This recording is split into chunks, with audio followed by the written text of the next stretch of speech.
Well, the religious right just can't stop. They can't keep their nose out of people's business. Watch this video and we're going to talk. Oklahoma School Superintendent Ryan Walters is on a mission. We're bringing the Bible back to school. We're bringing prayer back to school. And we're going to be the first to offer religious charter schools. If Walters is successful, St. Isidore of Seville Catholic Virtual School would be the first of its kind, the only taxpayer-funded religious charter school in the country. Walters says it's about giving parents more choices. It's up to a parent to decide if they send their kid to that school. If a parent doesn't want to, obviously don't send your kids to that school. Critics say this type of plan chips away at the separation between church and state and ultimately could change how funds are used for public education nationwide.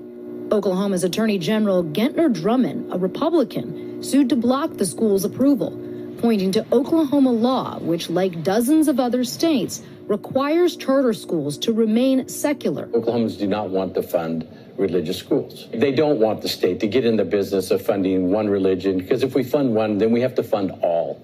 And it's just a slippery slope. This debate now in the hands of the U.S. Supreme Court. The justices today hearing oral arguments appearing divided over the school's constitutionality. Back in Oklahoma, Erin Brewer, a mom of two teens, says the stakes of the high court's ruling go well beyond St. Isidore. For the government to choose a particular religion, to force us as taxpayers to fund it, or to force us as students to study those tenets, that is un-American. I value my faith, and I have been really proud to impart it to my children, but I don't need the government's help. And Laura, when can we expect a decision on this? Yeah, a ruling here likely expected at the end of June or beginning of July. See there? This religious school thing that's continuing on now is in the Supreme Court's hands, where they're going to render down a judgment. And Justice Kavanaugh or whatever, I mean, they're all for it. This is, and Comey Barrett had to recuse herself because something she taught at Notre Dame and other things. So, but she supports it. So this is what you have. People want to take tax people's money so that you can send little Johnny off to some religious school and let little Johnny get basically brainwashed, because many of these people, they're not saved. They look real good on the outside. They act real religious, act real holy, but of all places. And it's all in the South, if you notice once again. The South, the place that put up the major fight, that didn't want to take down the Confederate flags and generals from the, Civil War.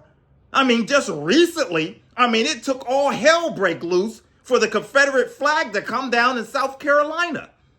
And here you have these southern states of all places.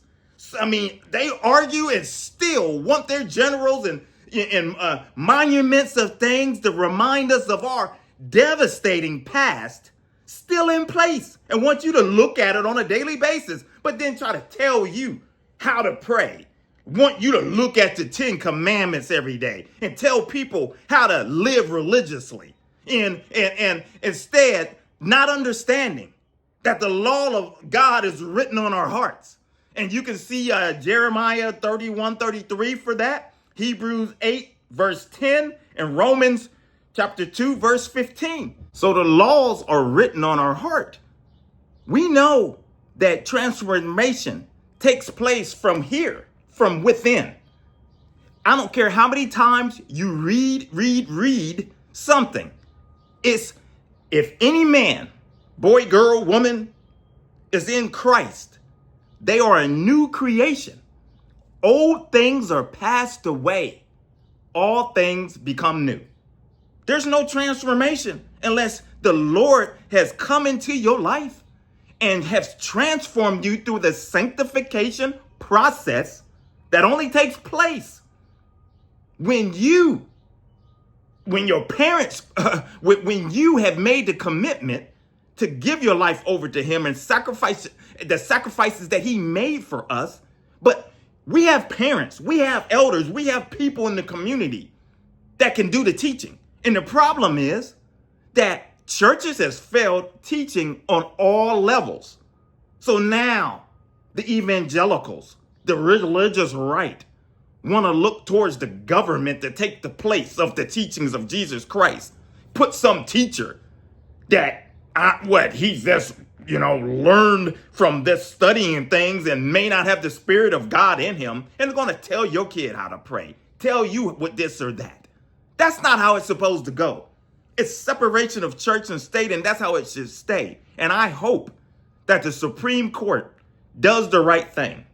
But unfortunately, this Supreme Court is corrupt. The religious right, these conservatives on this Supreme Court are corrupt. They've already made several decisions that we know that they shouldn't have made based upon the law. And they continue on because many of them have this Christian nationalism mindset that they want this nation to be ran by Christians only, because they believe that we're this nation founded on Christian, as a Christian nation, which we've talked about is a lie, and we will talk more about that in the future. So I wanted you guys to see that particular, what's going on behind the scenes. Pray that this does not happen, because if this happens, this opens Pandora's box. Just like they say, because what's going to happen, you're going to have you'll have other different religions. Hey, I want you to fund my Islam, my Hindu. I want you to, Satanism, all of that. They can all get public funds from get the funding, and so they can have their private schools and send little Johnny and Susie off to school on your money. And that is wrong. And we're going to continue to call it out on this channel, talk about issues the church went away from, take the devil head on, punch him right in between the chops. My name is Maurice Braxton. Until the next video, my friends, take care. God bless.